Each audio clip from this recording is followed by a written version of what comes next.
Я сегодня обращаюсь от лица Совета старейшин Ауха к нашей чеченской молодежи.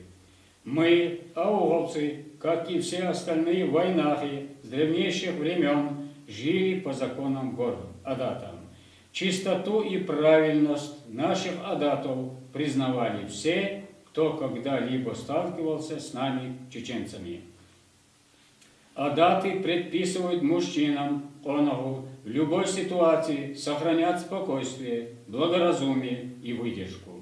Не к лицу онагу вспыльчивость, несдержанность, дерзость – это удел слабых и неразумных. К мужчине, который не сдержан в своих словах и поступках, предки относились осуждением, не считали такого человека достойным где-либо представлять своих соплеменников, сватовство, примирение, суд и так далее. Одними из основных законов были уважение к старшим родителям, бережное отношение к женщинам и детям. От лица всех старейшин Ауха призываю молодежь вести себя в сложившейся ситуации и впредь согласно кодексу ОНО. Не поддаваться на провокации в любой форме, исходящей от кого бы то ни было. Быть сдержанными, стойкими и благоразумными.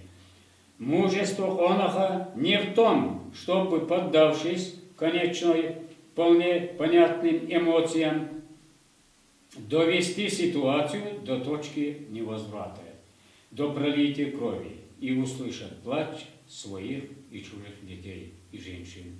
Мужество и иман в том, чтобы не допустить этого любыми доступными методами.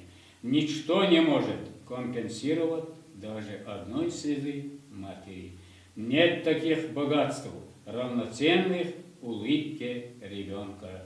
Молодые люди, помните об этом, и этой тяжелой обстановке, которая сложилась на нашей с вами малой родине, именно вам досталось тяжелое испытание на выдержку, на зрелость, на стойкость. Будьте достойны своих предков. Ни в коей форме интернет, бытовое общение, работа, передвижение не позволяйте никому втягивать в себя в провокации. Берегите мир и спокойствие в своих домах. Сохранить даже худой мир и согласие тысячекрат труднее, чем, поддавшись сиюминутному порыву, его разрушить. Будьте достойны своих предков и не поддавайтесь на провокации.